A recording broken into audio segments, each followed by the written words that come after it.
Good morning, everyone. Today I am going to talk about functional classification of sentence. According to function, there are five types of sentences, and according to structure, there are three types of sentences. So today, here I am going to talk about functional classification of sentence. अनि कार्यको दृष्टिकोणले sentence पाँच प्रकारको हुन्छ। हामी पहिला क्लासमा सेन्टेन्सको बारेमा यानी वर्ड, फ्रेज, क्लोज र सेन्टेन्सको बारेमा कुरा गरिएको थियो र आज हामी यो सेन्टेन्सको क्लासिफिकेसनको बारेमा कुरा गर्नेछु।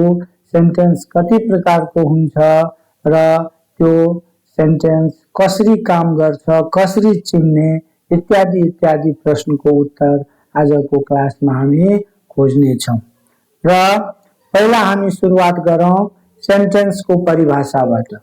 A sentence is an arrangement of a group of words that makes a complete and meaningful sense.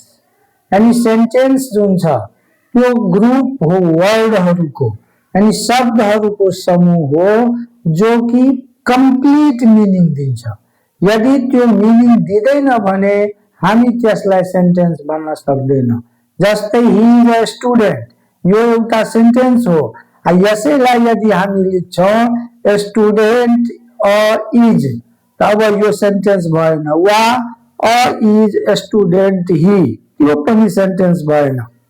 जब त्यो अर्डरमा यानी सब्जेक्ट भर्ब अब्जेक्टको अर्डर फलो गर्छ, यानी हाम्रो जुन स्ट्रक्चर्सहरू हुन्छन्, स्ट्रक्चर्समा जे कुरा पहिला आउँछ त्यो फलो यदि हुन्छ भने त्यो मात्रै सेन्टेन्समा गर्न हुन्छ, न त हामी त्यो शब्दहरूको समूहलाई कहिले पनि सेन्टेन्स भन्न सक्दैनौँ। अब हामी यहाँ उदाहरणहरू हेरौँ। He is a student, what's your name, please give me your pen, may you live long, what a beautiful girl she is. अब यहाँ पाँचवटा हामी सेन्टेन्सेसहरू यहाँ कुरा गर्यौँ। अब यहाँ हेरौँ त from a functional point of view, कार्यको दृष्टिकोणले sentences are divided into 5 types, यानी पाँचवटा प्रकार हुन्छ सेन्टेन्सको। दे आर असर्टिभ और स्टेटमेन्ट और डिक्लेरेटिभ, 2 नम्बरमा इन्ट्रोगेटिभ वा क्वेश्चन, 3 नम्बरमा इम्परेटिभ, 4 नम्बरमा ऑप्टेटिभ, 5 नम्बरमा एक्सक्लामेटरी। तो यो पहिला इक्जाम्पल हाम्रो असर्टिभ को, दोस्रो इन्ट्रोगेटिभ को, तेस्रो इम्परेटिभ को, चौथो ऑप्टेटिभ को, पाँचौं एक्सक्लामेटरी सेन्टेन्स को। अब हामी 1 नम्बर को कुरा गरौँ पहिला असर्टिभ सेन्टेन्स। तो अब यो वाक्यहरूलाई हेरौँ। द टीचर टॉट इंग्लिश, अब यहाँ सब्जेक्ट वर्ब ऑब्जेक्ट। त Kareena has return from Kathmandu, she did not cook food, I am sure of your success, Sanya did not have a wink of sleep. So all these sentences state or deny facts. यानी जति पनि यो वाक्य हामी हेर्यो त्यसमा वा त के गर्छ रे, फ्याक्टलाई एक्सेप्ट स्टेट गर्छ वा फ्याक्टलाई डिने गर्छ। यदि फ्याक्टलाई स्टेट गरियो भने त्यो असर्टिभ त्यो अफर्मेटिभ सेन्टेन्स हुन्छ र जुन फ्याक्टलाई डिने गर्छ त्यसलाई हामी नेगेटिभ सेन्टेन्स भन्छौँ, जुन कि हामी पछि कुरा गर्न गइरहेछौँ। In other words they assert और negate facts, so they are called assertive sentences. An assertive sentence affirms or negates a fact. Some structures of the assertive sentences. अब हामी assertive sentence का केही स्ट्रक्चरहरूको बारेमा कुरा गरौँ, जुन स्ट्रक्चर हाम्रो लागि धेरै फाइदाकारक हुन्छ र यो assertive सेन्टेन्स को सुरुवात कसरी हुन्छ र हामी त्यसमा के अरु कुरा दिन्छौं र त्यो कसरी कम्प्लिट सेन्स दिन्छ त्यसको बारेमा हामी कम्प्लिट यहाँ जानकारी राख्ने प्रयास गरिया छौं। त पहिला हामी हेरौं सब्जेक्ट प्लस V1 और V5 और V2 प्लस ऑब्जेक्ट और कम्प्लिमेंट। O को मतलब यहाँ ऑब्जेक्ट भयो, C को मतलब यहाँ कम्प्लिमेंट भयो। अब जस्तै he reads a book, they play football. Rina went to school. Subject plus is MR, was, were plus NP. NP को मतलब यहाँ noun phrase. They are students. He is a doctor. She is a doctor. We were farmers. Subject plus has, had plus NP. So we had a car. She has a skirt. He had a car. अब NP को मतलब यहाँ noun phrase. Subject plus is MR, was, were plus V4 plus object or complement. The children are playing football. She was drawing a picture. Subject plus has, had, have plus V3 plus object or complement. Rohan has written a letter. Mohan had completed his task. Subject plus has, had plus been plus verb 4 plus object. She had been singing all evening. Subject plus model. त model यहाँ auxiliary verb हो जुन हामी कि अब अर्को क्लासमा हामी कुरा गर्छौं यो 10 वटा हुन्छ हाम्रो प्योर मोडल न त्यो subject plus modal plus verb 1 त you should study hard she can dance well subject plus modal plus be plus verb 4 she may be waiting outside she would be working in the kitchen subject plus modal plus have plus verb 3 they could have finished the work. You must have heard my name. Subject plus modal plus have plus been plus verb 4. She might have been crying. अब यहाँ subject S बराबर subject, B बराबर verb, O बराबर object, C बराबर complement, NP बराबर noun phrase. Now talk about assertive sentence. An assertive sentence is divided into two types. They are affirmative sentence and negative sentence. The first, affirmative sentence. Observe the following sentences. He has to beg. Meena is learning new words. Priyanka has done this work. Ramesh had been writing a letter. Moti has kicked the ball. Assertive sentences that affirm facts are called positive और affirmative sentence यानी त्यो assertive sentence जसबाट fact state हुन्छ यानी जसबाट स्वीकार हुन्छ हाको बोध हुन्छ त्यो एसर्टिभ त्यो अफर्मेटिभ सेन्टेन्स भयो अब अर्को हामी हेरौं negative sentence observe the following sentences he doesn't have to beg Priyanka hasn't done this work Moti hasn't kicked the ball Meena isn't learning new words Ramesh hadn't been writing a letter. Assertive sentences that deny or negate facts are called negative sentences. यानी जसबाट नकारात्मक यानी नकार छ कुरालाई नाको बोध हुन्छ त्यो सेन्टेन्सलाई हामी के भन्छौं नेगेटिभ सेन्टेन्स भन्छौं र अफर्मेटिभबाट हामी नेगेटिभ बनाउँछौं त यो एक्सिलरी भर्बमा नोट थपेर वा डु डज डिड को प्रयोग गरेर हामी त्यो सेन्टेन्सलाई नेगेटिभ बनाउने काम गर्छौं अब यहाँ हेरौं केही उदाहरणहरू She is a teacher, she is not a teacher, they are playing football, they are not playing football, she can swim, she cannot swim, I like mangoes, I do not like mangoes, we have a car, we do not have a car, she sings beautifully, she does not sing beautifully, he went to school, he did not go to school, they will come tomorrow, they will not come tomorrow, the box is heavy, the box is not heavy, I shall help you, I shall not help you.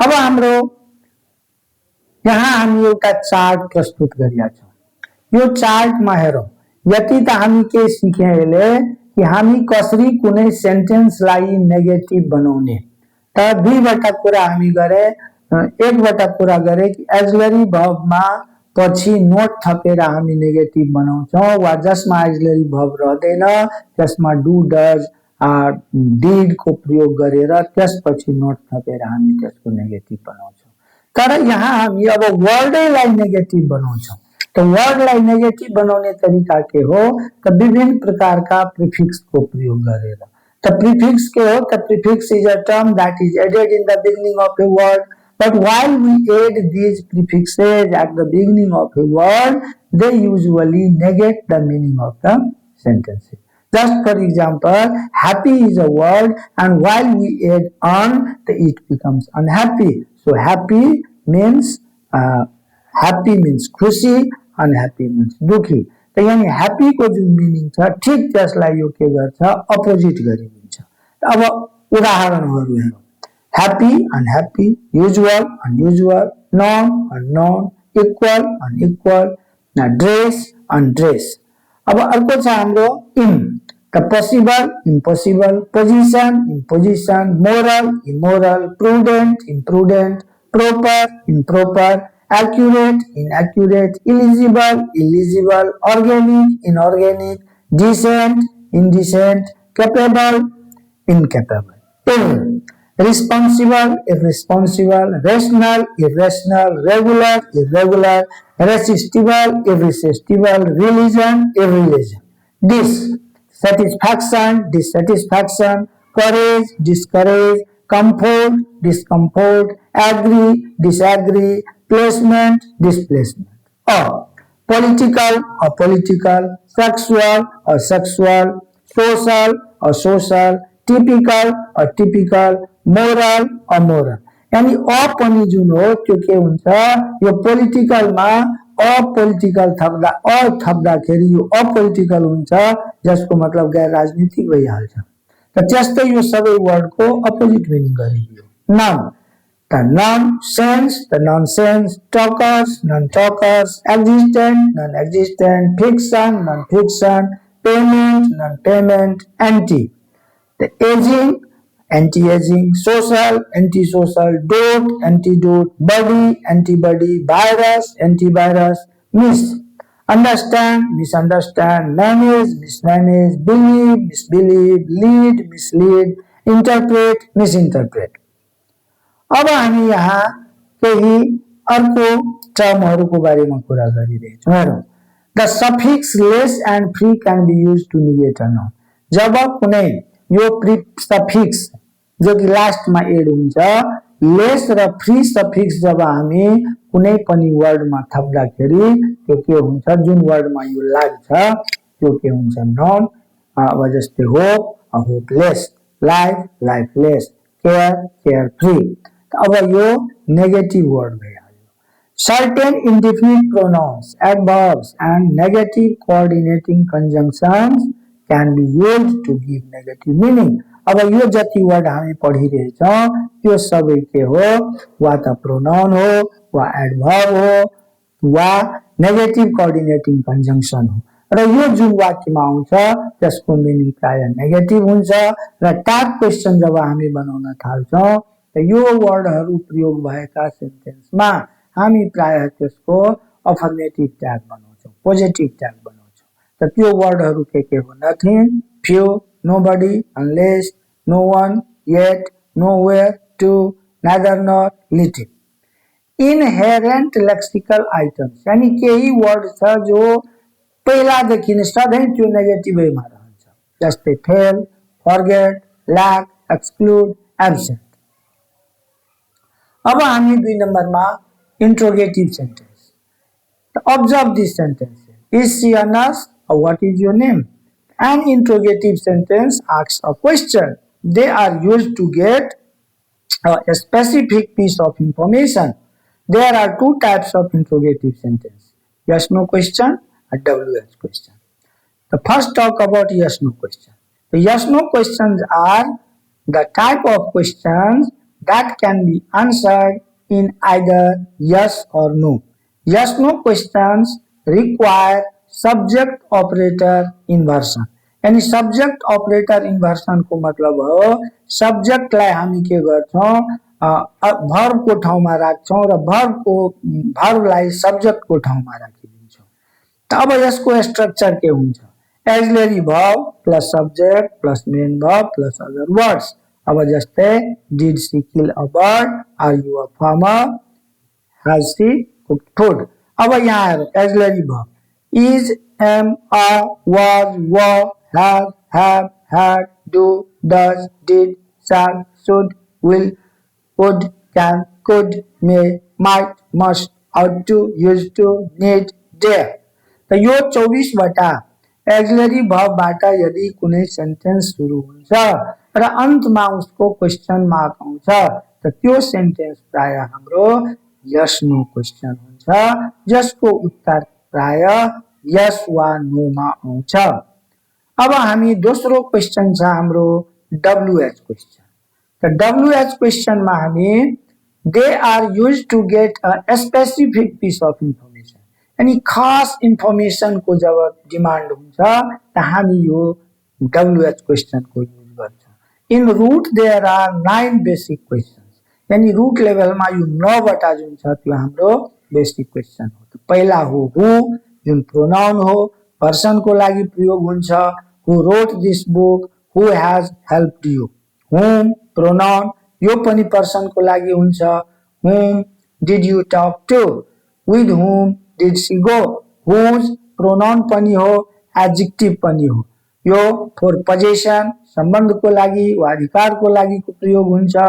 Whose is this bag, whose father is coming here. What pronoun adjective for things. What is your name, what are you eating. Which pronoun adjective for person or things. Which is your favorite subject, which school did you attend.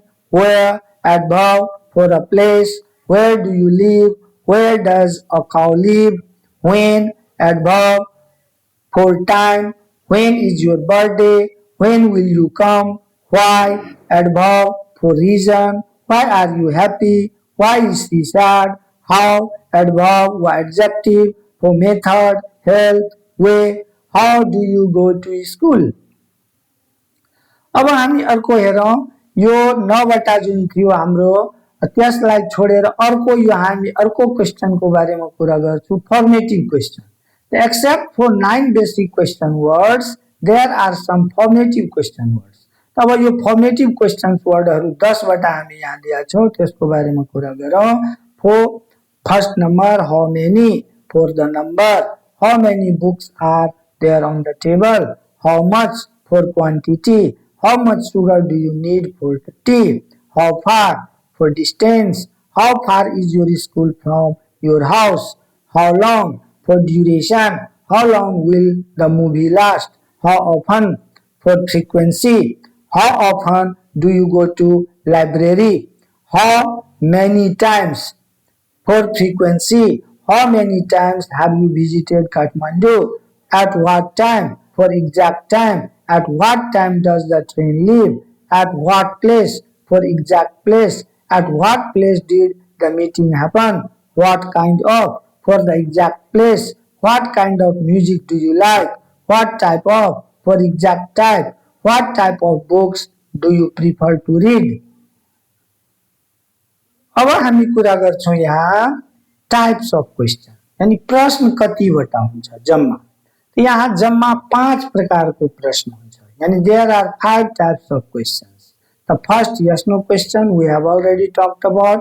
Second one is WH question we have already talked about. Now third one is tag question. So here I just put a glimpse here. I am a teacher, aren't I? She is a girl, isn't she? तो यो tag question के हो र कसरी बनाउँछ tag question, यसको बारेमा हामी अर्को क्लासमा छलफल गर्ने छौं। मात्र यसले हामी यहाँ यो पनि एक प्रकारको क्वेशन हो। और क्वेशन वा alternative question, are you playing or not, will you go or not. 5 मा छ हाम्रो rhetorical question. It is used by the speaker to assert something without anticipating a response from the listeners. यानी जब हामी कुनै कसैलाई प्रश्न गर्छौं यो आशा राखेर कि उत्तर आउँदैन, त्यसैले यसलाई अनुत्तरित प्रश्न पनि भन्छ।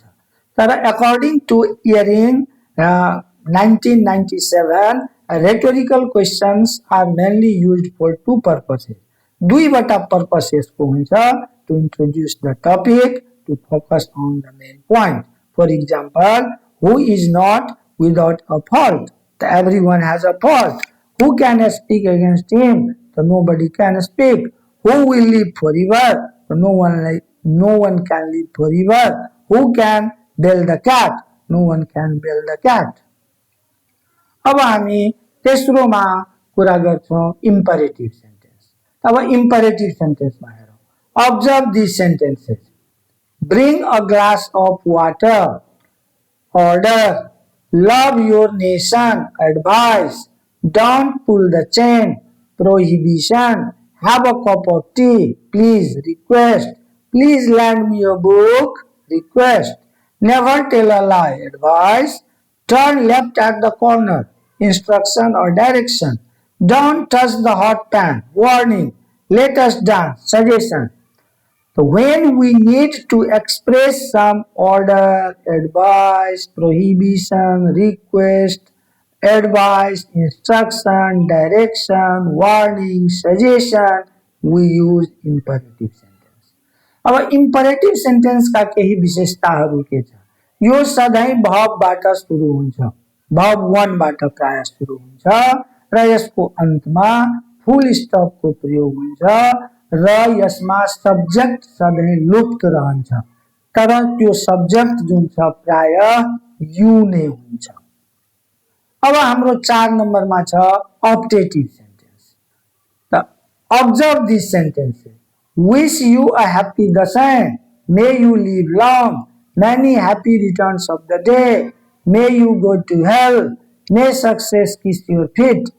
So when we need to express a wish, prayer, bless or curse to someone, we use an optative sentence. Not of exclamation mark is used at the end of the optative sentence. अब हाम्रो 5औं नम्बरमा छ exclamatory sentence. Observe the following sentences. Hurrah! We have won the match. Joy. Alas! I am undone. Sorrow. What a beautiful picture it is. Surprise.